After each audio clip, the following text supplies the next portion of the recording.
In 2017 het ek 'n goeie 3 maande gehad wat ek nie God se stem gehoor het vir myself nie. Ek weet nie of jy al gevoel het wanneer jy die Here so graag wil hoor en jy soek net leiding en rigting, maar dit is asof God stil is.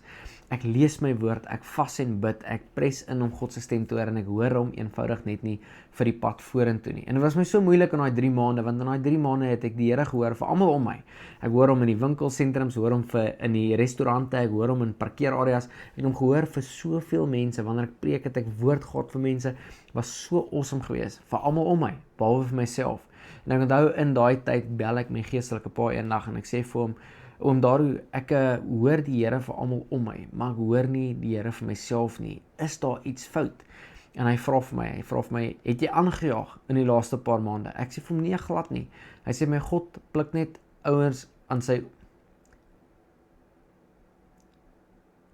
Hy sê vir my, 'n stoute kind word net aan sy ore rondgepluk wanneer hy aangejaag het. Het jy jou tiendes gegee? Ek sê hom daarom my tiendes is op datum. Hy sê vir my, nee, dan is jy alright. Ek sê, maar ek hoor nie die Here nie. Hy sê vir my, het jy al ooit daaraan gedink, dat Sefanja 3 vers 17 sê, God dans oor jou.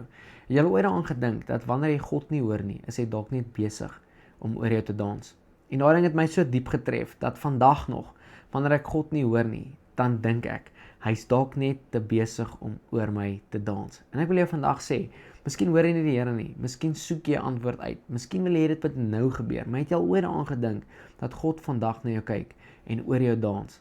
Pa is lief vir jou, pa gee om vir jou, jou behoeftes is belangrik vir hom, hy stel belang in jou, die Bybel sê, in Engels sê so mooi, we can cast our cares upon him, for he cares for us, en daai woordjie cares for us, beteken, as jy terug gaan trek, heeltemal terug in die begin van die Bybel, sê dat selfs voor die fondasie van die aarde gelê is, het God jou al lief gehad. Daai woordjie daar sê, dit gee so baie om, dat nog voordat Jesus gekruisig was hy al gekruisig voor die grondlegging van die aarde. The lamb was slain before the foundation of this earth. Dis is wanneer 'n ma vir 'n kind kos maak, nog voordat die kind gesê het hy is honger.